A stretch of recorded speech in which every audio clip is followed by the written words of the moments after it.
জয় হিন্দ বন্ধুরা, আমি দীপঙ্কর মন্ডল। আপনারা দেখছেন নবান্ন নিমন্ত্রণ। আপনাদের সবাইকে স্বাগত। বন্ধুরা, এই পিছনে আমার ব্যাকগ্রাউন্ড দেখে বুঝতে পারছেন আমি কলকাতার বাইরে আছি, কিন্তু এমন কিছু খবর আমরা পেয়েছি যার ফলে একটা প্রতিবেদন না করলেই নয়, এই জন্য আপনাদেরকে উপহার দিচ্ছি। দেখুন, আমাদের যে শ্রীমান ভাইপো, মানে মমতা ব্যানার্জির ভাইপো বলা হয় যাকে, অভিষেক বন্দ্যোপাধ্যায়, তার কিছু খবর নিয়ে আজকে এই এপিসোডটা তৈরি করব। ভাইপো ভাঙছে, এই থাম্বনেলটা দেখে আপনারা এসেছেন। ভাইপো ভাঙছে মানে একটা তো পুরসভা নোটিশ দিয়ে দিয়েছে, তার যে কালীঘাটে কাছাকাছি যে বাড়ি, মানে Harish Chatterjee street, Harish Mukherjee street, Kalighat street, এইসব জায়গায় যে বাড়িগুলো রয়েছে সেই বাড়িগুলো পুরোপুরি বেআইনি। মানে কি জানেন তো, একটা নিয়ম রয়েছে জেলার জন্য বা কলকাতার জন্য, কোনো মিউনিসিপ্যাল এরিয়ার জন্য রাস্তা থেকে যে জায়গাটা ন্যূনতম ছাড়তে হয়, মানে আপনারা যারা সাধারণ মানুষ, আমরা যারা সাধারণ মানুষ বাড়ি তৈরি করি, তখন একটা জায়গা ছাড়তে হয়, এটাই হচ্ছে নিয়ম।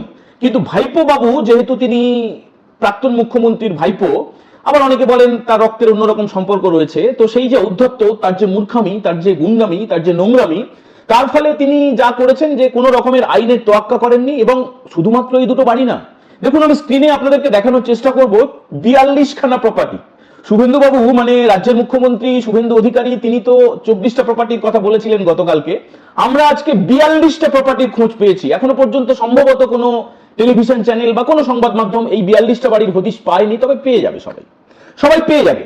এটা খবর পাওয়া গেছে, সবাই মোটামুটি অন্যান্য সংবাদ মাধ্যম জেনে গেছে যে কলকাতা পুরসভা থেকে ভাইপো বাবুকে, মানে অভিষেক ব্যানার্জিকে, তার বাবাকে, তার মাকে নোটিশ পাঠানো হয়েছে যে এই বেআইনি বাড়িটা ভাঙা হবে এবং আপনাদের খরচেই ভাঙা হবে। মানে সরকার তার তেল পুড়িয়ে বুলডোজার দিয়ে ওই বাড়ি ভাঙতে যাবে না, ওই যে এলাহি প্রাসাদের মতো। আচ্ছা, শুধু কি ভাইপো, তৃণমূলের কোন নেতাটার বা প্যালেস নেই বলুন তো, মানে রাজপ্রাসাদের মতো বাড়ি? শান্তনু সিনহা বিশ্বাস, সে শুধুমাত্র তার কাজ ছিল পা চাটা, মানে পদলেহন করা, চটি সেদ্ধ খাওয়া, চটি ভাজা খাওয়া। তো তার যা প্রপার্টির খোঁজ পাওয়া গেছে, ফার্ম রোডের প্যালেস তো আপনারা দেখেছেন, বিরাট উঁচু বহুতল। আজকে যে প্রপার্টিটা খোঁজ পাওয়া গেছে মুর্শিদাবাদের কান্দিতে, ওরে বাবা, মানে রাজপ্রাসাদ, কোনো বাদশাহ, কোনো আলিশান প্রাসাদ, কোথা থেকে পেয়েছে এত টাকা? নতুন করে বলার কিছু নেই, এরা সব পিসি ভাইপো, তাদের যে তোলাবাজি সে তারই অংশ এগুলো। আপনারা, আমরা, আমাদের বাড়ির ছেলে মেয়েরা চাকরি পায়নি, আমাদের প্রাকৃতিক সম্পদ লুট হয়ে গেছে, আমাদের গবাদি পশু লুট হয়ে গেছে, আমাদের পরিচিত ছেলে মেয়েরা পাচার হয়ে গেছে, নারী পাচার হয়েছে, সেই পাচারের সব টাকা, এর সঙ্গে কিছু কিছু কিডনি পাচার, কিছু কিছু ওইসব অঙ্গ প্রত্যঙ্গ পাচার করা, সোনা বিদেশের সঙ্গে ভাইপোর সব যোগ আস্তে আস্তে সব বেরোবে। তো আমরা যেটা বলছিলাম যে ভাইপো ভাঙছে, দেখুন আক্ষরিক অর্থে যেটা, ভাইপো হাতুড়ি নিয়ে তার বাড়ি ভাঙতে হবে, আরেকটা ভাঙার কথাও আপনাদেরকে আজকে আমরা জানাতে চাই। ভাঙছে মানে ভেতরে ভেতরে তার শরীর, তার মন, তার চেতনা, তার বুদ্ধি, তার শয়তানি, এগুলো আস্তে আস্তে ভাঙছে। ভাইপো বাবুর একটা এক্সক্লুসিভ খবর আপনাদেরকে দিচ্ছি, সেটা হচ্ছে ভাইপো বাবু 4 তারিখের পরে তো ডিজে বাজাবেন বলেছিলেন কার বাবা আছে নাকি সে আসবে, অমিত শাহকে তুই তোকারি। তারপরে যখন সাধারণ মানুষ তাকে, মানে ভাইপোকে আর পিসিকে লাঠি মারতে মারতে, ঘাড় ধাক্কা দিতে দিতে মসনদ থেকে নামিয়ে দিল, তারপর থেকে ভাইপো বাবু যেটা করেছেন, একাধিক উচ্চ পর্যায়ের যারা অফিসার, মূলত দিল্লি কেন্দ্রিক, মানে ভাইপো বাবু তো সাংসদ, ওই ভোট লুট করে সাংসদ হয়েছিলেন, তার ফলে তার একটু কন্ট্যাক্ট তৈরি হয়েছে। তিনি বেশ কয়েকজন অফিসারকে ফোন করেছিলেন এবং কয়েকজন নেতাকে ফোন করেছিলেন। তিনি বলেছিলেন যে আমাকে একটা এসকেপ রুট দেওয়া হোক। মন দিয়ে শুনুন, this point should be noted.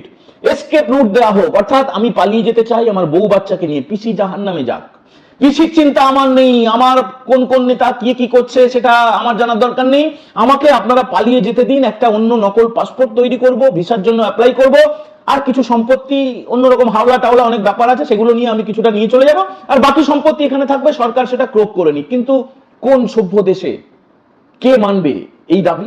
কেউ মানেনি। ভারত সরকারের যে বিভিন্ন মন্ত্রক রয়েছে তারা অত্যন্ত কড়াভাবে নজরদারি রেখেছে। আর এখন তো রাজ্যের মুখ্যমন্ত্রীর নাম শুভেন্দু অধিকারী, তিনি তো 4টে লুচ্চা লাফাঙ্গা গুন্ডার নাম গতকালকে তিনি বলে দিয়েছিলেন। একটা হচ্ছে জাভেদ খানের ছেলে, একটা হচ্ছে এই ভাইপো বাবু, আর একটা হচ্ছে রাজু নস্কর বেলেঘাটার, আর একটা সোনা পাপ্পু। তো একদম লুচ্চা বলতে যা বোঝায়, মানে একে ফুলিয়ে ফাঁপিয়ে মিডিয়ার, মানে চোর পোটার যারা আর কি, যারা পা চাটে, যারা রিপোর্টার, এই মিডিয়ার একটা বড় অংশ ফুলিয়ে ফাঁপিয়ে তাকে এমন ভাবে দেখিয়েছে যে বিরাট সম্রাট, শুধুমাত্র একটা লুচ্চা ভাইপো ছাড়া কিছু না। আপনারা এরপর থেকে এই শব্দ বন্ধটা ব্যবহার করতে পারেন, লুচ্চা ভাইপো, লুচ্চা। তো তার সেই লুচ্চা ভাইপোর লুচ্চামিটা ধরে ফেলেছে সরকার। রাজ্যের মুখ্যমন্ত্রী শুভেন্দু অধিকারীর নির্দেশে, তিনি তো স্বরাষ্ট্রমন্ত্রীও বটে, রাজ্যের পুলিশ মন্ত্রী, লালবাজারের ঝানু গোয়েন্দারা এমন নজরদারি রেখেছে, কোনোভাবেই কিন্তু ভাইপো পালাতে পারছে না। এই কারণেই আমরা থাম্বনেলে রেখেছি ভাইপো ভাঙছে।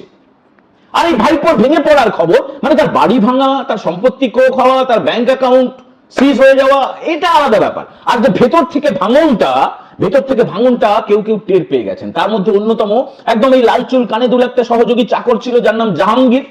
সেই জাহাঙ্গীর ফলতা থেকে তৃণমূলের টিকিটে প্রতিদ্বন্দ্বিতা করেছিল, আপনারা সবাই জানেন, এবং তিনি নাকি এত বড় পুষ্পা যে পুষ্পা ঝুঁকে গা নেহি, মনে আছে? সেই সব ডায়লগ এখনো মাটিতে মিশে গেছে। লুচ্চা ভাইপো যেহেতু ভাঙন ধরে গেছে, তার অন্যান্য যারা সাগরেদ তারাও তো ভাঙতে শুরু করবে।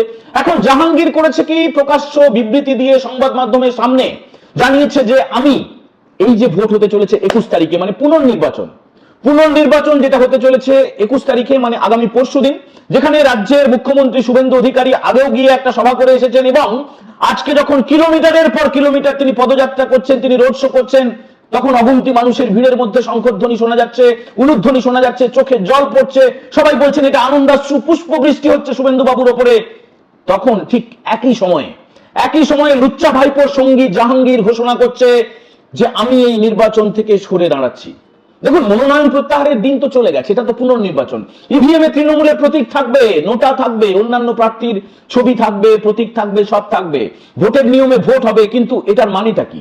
এটার মানে হচ্ছে, বলে দিই আপনাদেরকে, এটার মানে হচ্ছে ফলতার কোনো বুথে জাহাঙ্গীরের কোনো ইলেকশন এজেন্ট থাকবে না, নাম্বার 1।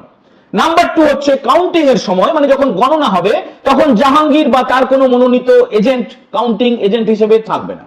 আরেকটা কথা শুনুন, জাহাঙ্গীর তার ঘনিষ্ঠদের কাছে বলেছে, তাকে যখন জিজ্ঞেস করা হয়েছিল যে কি ব্যাপার এই ভোটে সরে দাঁড়ানো মানে কি, এই ইভিএম এ তো তোমার ছবি থাকবে, তোমার প্রতীক থাকবে, তোমার নাম থাকবে। জাহাঙ্গীর বলেছে আমি আমার নিজের ভোটটুকু পর্যন্ত দিতে বুথে যাব না। মানে কি অবস্থাটা বুঝতে পারছেন? এই জাহাঙ্গীর যে বলেছিল ঝুঁকে গা নেহি, সে বলছে আমি নিজেকেও নিজে ভোট দিতে যাব না। এতটা অধঃপতন কেন হলো? এখন এই কেন নিয়ে আপনাদেরকে ভাবতে হবে। কি হয়েছে মোটামুটি আপনারা কেউ পোর্টালে, কেউ টিভিতে, কেউ ফেসবুকে, কেউ জেনে গিয়েছেন ইতিমধ্যে। কিন্তু কেন? আসল কারণটা হচ্ছে এরা অপেক্ষা করছিল যে তাদের যে লুচ্চা ভাইপো রয়েছে, যে লুচ্চা ভাইপোর দিকে তাকিয়ে তারা হাঁ করে বসে থাকে তার নির্দেশের জন্য, সেই লুচ্চা ভাইপো যখন ভাঙতে শুরু করেছে, ভাঙন শুরু হয়েছে তার ঘরের মধ্যে, তার মনের মধ্যে, তার অন্দরের মধ্যে, তখন আর সবাই কি করে দাঁড়িয়ে থাকবে? আপনাদেরকে আমরা বারবার বলেছিলাম, আগের একটা এপিসোড মনে করে একটু স্ক্রল করে দেখুন, যে বুলডোজার যাচ্ছে ভাইপোর বাড়ির দিকে, সময়ের অপেক্ষা লেগে গেল তো। ভাইপোর বাড়ি একদিকে ভাঙা হচ্ছে, ভাইপোর মন আরেকদিকে ভাঙছে। ভাইপো এখন অসহায় হয়ে আছে। এখনো পর্যন্ত ওই যে বাড়িটার ছবি আপনাদেরকে দেখাচ্ছি, শান্তিনিকেতন বিল্ডিং, যেটা ইললিগাল বিল্ডিং, বেআইনি ভাবে তৈরি করা, উদ্ধত্তের একটা বহিঃপ্রকাশ, অহংকারের একটা নিশান, সেই বাড়ির মধ্যেই ভাইপো রয়েছে, এবং সিসি ক্যামেরায় সব অসহায় ভাবে দেখছে যে তার বাড়ির সামনে এসে প্রায় মুক্ত শৌচালয় হয়ে গিয়েছে। সেখানে কেউ বাথরুম করছে, কেউ ছবি তুলছে, কেউ গালাগালি করছে, কেউ থুতু ফেলছে। এই অবস্থাটা তো ভাইপোর হওয়ারই ছিল, সময়ের অপেক্ষা ছিল। বন্ধুরা, যে প্রপার্টিগুলো দেখালাম আপনাদেরকে, এগুলো ভাইপোর প্রপার্টি। কলকাতা এবং সংলগ্ন এলাকায় ভাইপো কি করে রেখেছে দেখুন। এর বাইরে কি আর কোনো তাহলে প্রপার্টি নেই? আছে, তার তালিকাও জোগাড় হচ্ছে। আমরাও যদি পাই আপনাদেরকে নিশ্চয়ই জানাবো। এই লুচ্চা ভাইপোর যে দীর্ঘদিনের লুচ্চামিটা আপনাদের কেমন লাগলো আপনারা কমেন্ট করে জানাবেন। ভালো লাগলে বন্ধুদের সঙ্গে শেয়ার করতে ভুলবেন না। যারা প্রথমবার দেখছেন দয়া করে নবান্ন নিমন্ত্রণ চ্যানেলটা একটু সাবস্ক্রাইব করে দেবেন। আজকের মতো এই এপিসোড আমরা এখানে ইতি করছি। সবাই ভালো থাকবেন। জয় হিন্দ, বন্দে মাতরম।